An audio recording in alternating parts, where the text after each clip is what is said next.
Hey there, it's James Taylor here, keynote speaker and founder of Speakers U. Today I'm in a snowy Scotland, but in 24 hours time I'm going to be on stage in Dubai. So I thought, follow me along as I go on my journey from Scotland to go and speak in Dubai and experience the next 48 hours of life as a keynote speaker.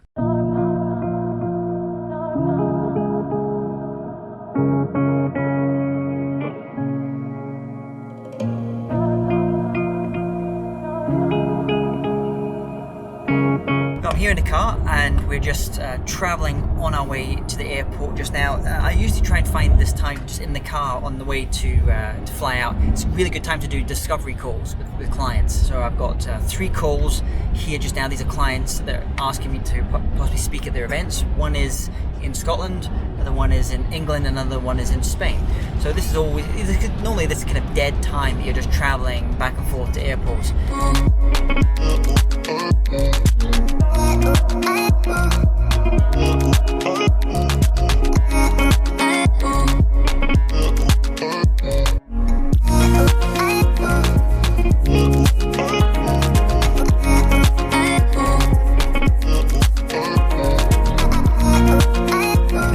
Sitting in the car on my way to the hotel.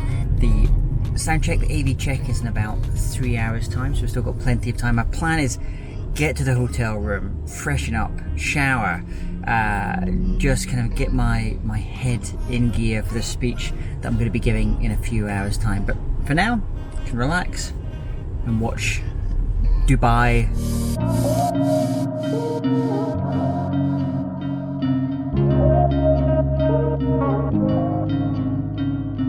Just arrived in my hotel, managed to make it in an hour from the plane landing, from getting here. Let me show you this beautiful room. I'm staying here in Raffles Hotel in Dubai. Wonderful hotel. Let me show you around.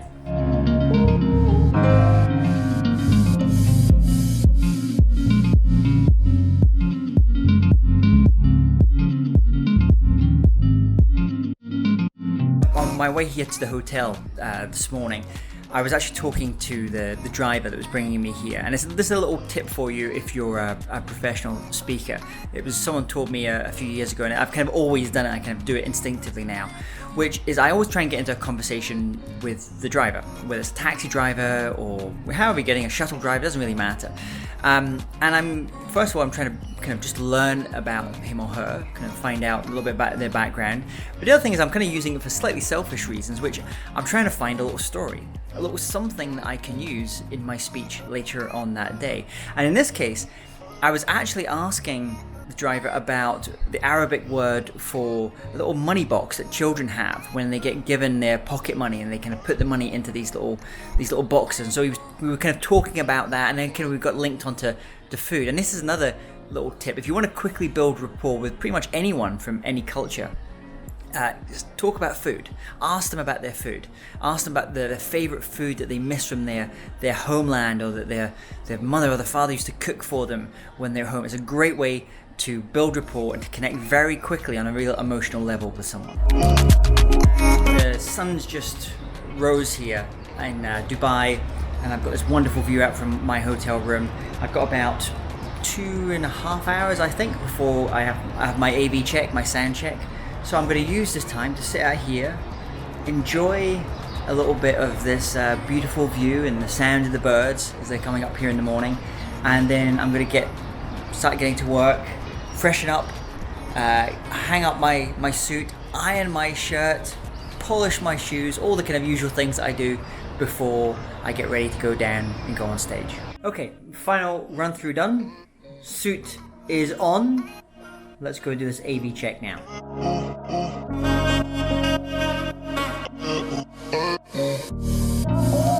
Just come off stage. The event went very well, and now actually the bureau that booked me to speak at this engagement today is actually around the corner. So I'm going to go around there, kind of surprise everyone, say hello to some of the speaker agents, the people that kind of made it possible for me to come here and speak in Dubai today.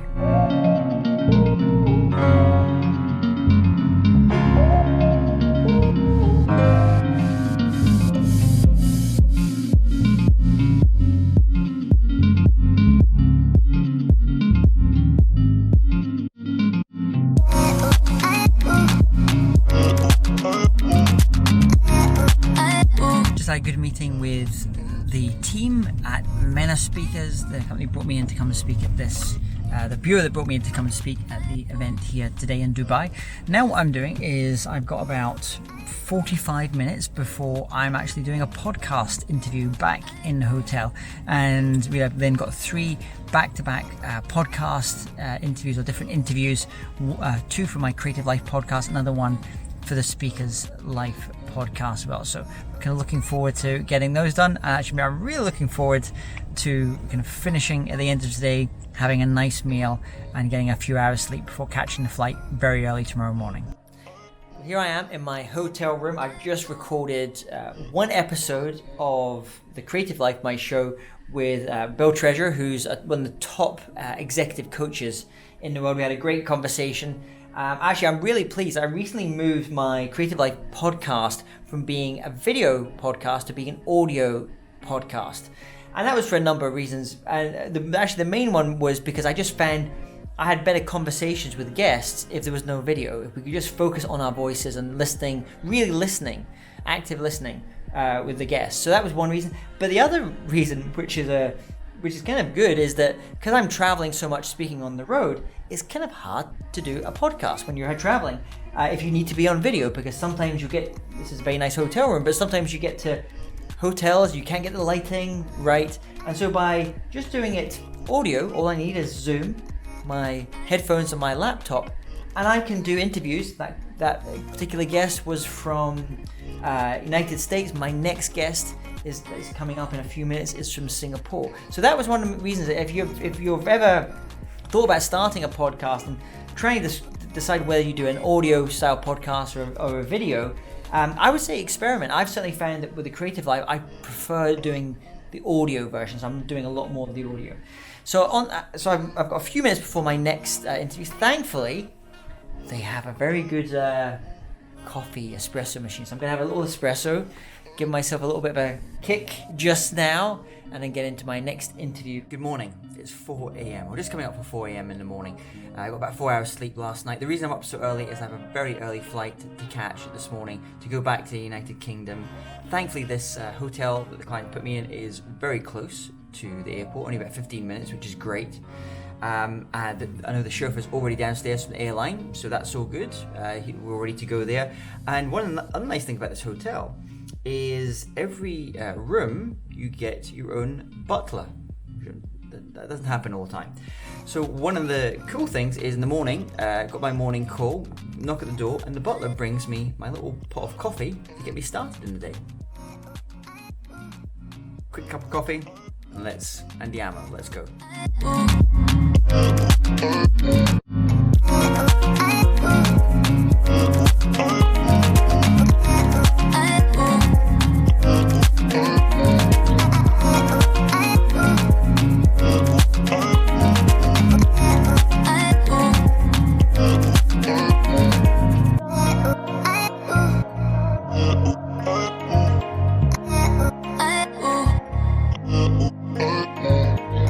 To the airport just now, and I thought it was interesting just checking out from the hotel there. So I'm checking out, it's 4 a.m. in the morning, and there's a whole bunch of people just coming back from all the parties, because there's an expression here in the region which is flee to Dubai.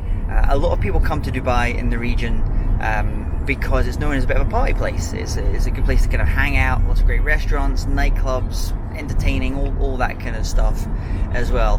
Fortunately, I don't kind of really I'm gonna get to kind of hang out and party too much on this occasion. It's just a really short trip, but it's got a very kind of interesting nightlife here in Dubai.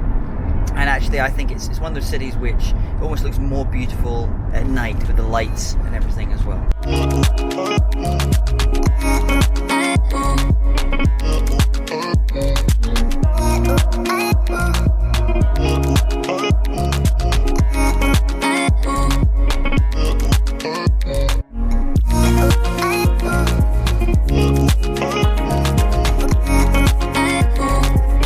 One of the things I really like about flying into the UAE here in Dubai or also in Abu Dhabi is they have these things called smart gates. And so if you travel a lot here, whether you're coming through or you're staying here for a few days, you can apply for something called Smart Gates, and they put a little kind of badge on your passport, and it just means that you can go through these electronic gates. You don't have to kind of go through, waiting queues and things. It's much faster. So if you do come to Dubai a lot, it's definitely worth checking out the Smart Gate.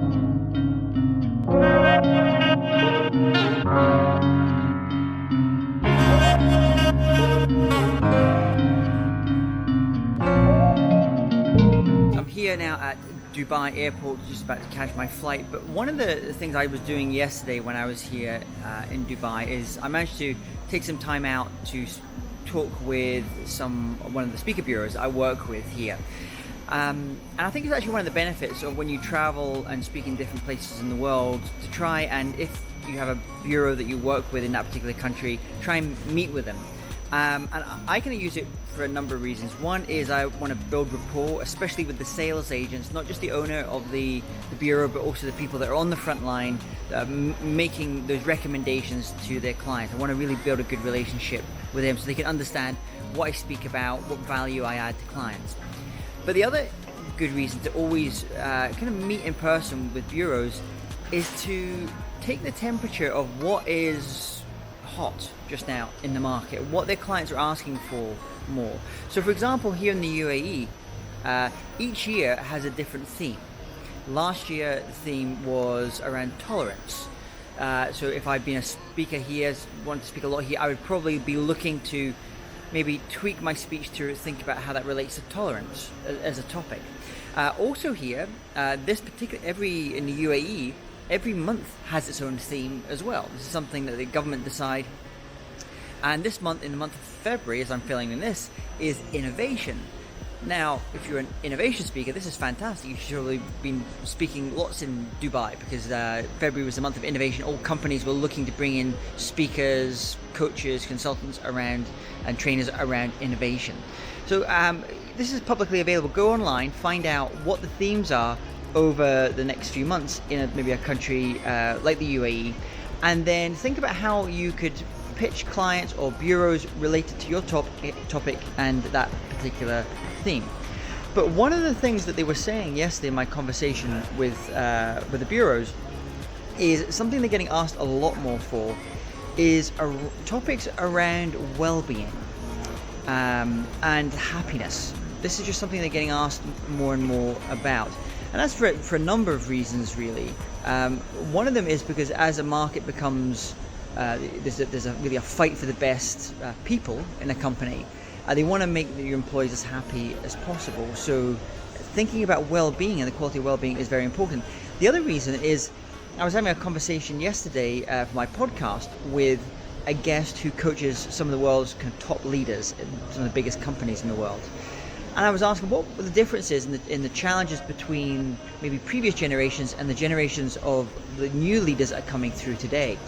And his name's Bill, is the name of this person I was speaking to. And Bill was telling me that a big change is previous generations of leaders. They kind of segmented up their life, and they kind of made the deal with themselves that they would work really hard, and that might mean not spending as much time with their families.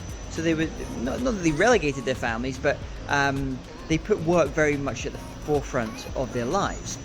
Today's leaders, young leaders coming in, don't think in quite that same way. They really want that kind of quality of life. They value things like their well-being, their ability to spend time with their families, to get that kind of balance in their life as well. So think about that. How does that relate to the topic that you speak on? Is there some way that you can maybe tweak your presentation to be able to pitch for certain types of audiences to go and speak to, maybe for this new generation of leaders coming through, talking about how well-being, how happiness relates to your topic? So these are just a few ideas. It's one of the reasons I love traveling, is you get to pick up new thoughts, and I'm on the flight going home, I'm going to be thinking about that for myself, my own speaking career.